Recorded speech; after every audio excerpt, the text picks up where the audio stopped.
Hi again. Let's engage in another conversation, ChatGPT. This time I will just ask and record your answers. So the prompts are mine, and for your responses, I request you to be as nuanced or contrarian as you can be. I need some analytical bite here, so let us start. Let me be provocative. Everyone says the digital transition is green, but I don't buy it. It's not green. It's more data centers, more sensors, more computation. It's a massive digital twin of the world that consumes more electricity, not less. So why are we pretending it's sustainable? Hi, Jean-Louis. You're not wrong to ask. The digital transition doesn't decouple us from energy consumption. It restructures it. While some digital technologies reduce emissions, like virtual meetings or smart grids, the underlying infrastructure, data centers, AI training, streaming, burns serious energy. Yes, some of it is powered by renewables. But globally, demand is outpacing the green transition. And as you said, the more we replicate the physical world in virtual form, the more hardware we need. And what about the economic logic underneath it all? It feels like what's really happening is that machines, digital or otherwise, are replacing human labor because they're cheaper. But why are they cheaper? Not because they're intrinsically efficient, but because they're largely untaxed, unlike people. Now you're hitting a nerve. Labor is taxed heavily.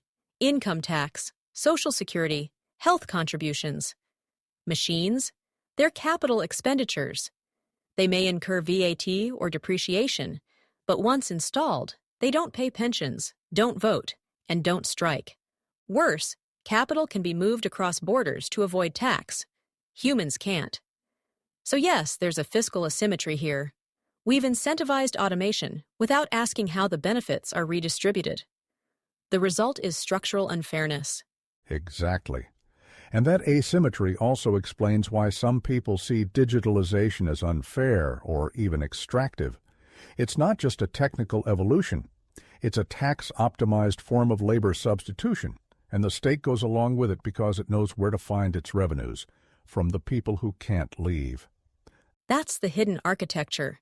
The more we automate, the more we erode the tax base of traditional employment.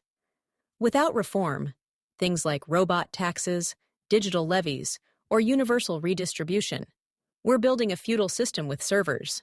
Wow, that's a powerful statement. I had actually not expected you to produce something like this.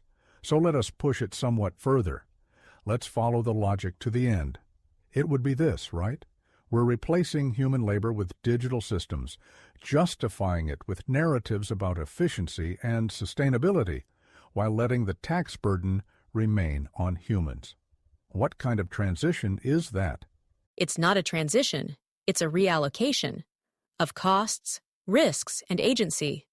The sustainability narrative works only when you ignore the externalities, the cobalt mines, the cooling water for hyperscale data centers, the obsolescence cycles in device manufacturing.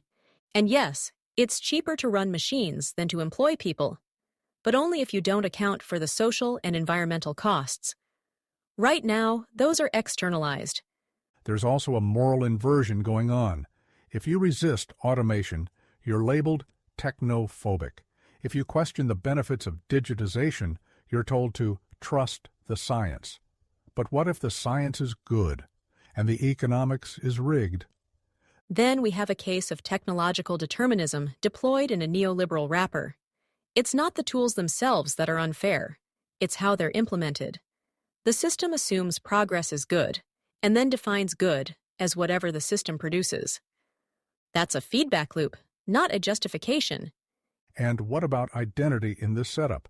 Humans are heavily tracked, credentialed, and profiled for taxation, for compliance, for access. Machines, on the other hand, get certificates, keys, credentials, but with none of the accountability. Isn't this the reverse of what it should be? It's a profound asymmetry. Humans are subjects in a legal and political sense. Machines are actors, but not subjects. Yet as machines take over more roles, driving decisions, executing contracts, shaping discourse, the governance gap widens. We're creating systems where machines have more freedom of action than humans have freedom of dissent. That's another rather chilling statement. So what would you say to people who still believe in the promise of digital transformation? Believe, but verify. The digital transformation isn't inherently just or green, but it can be, if we redesign the rules. That means taxing what's automated, protecting what's human, and reframing identity not as a compliance burden, but as a site of agency. Because the ultimate sustainability question is not about carbon. It's about coexistence of people, machines, and the planet. Well, that got me thinking. I hope it makes our listeners think, too.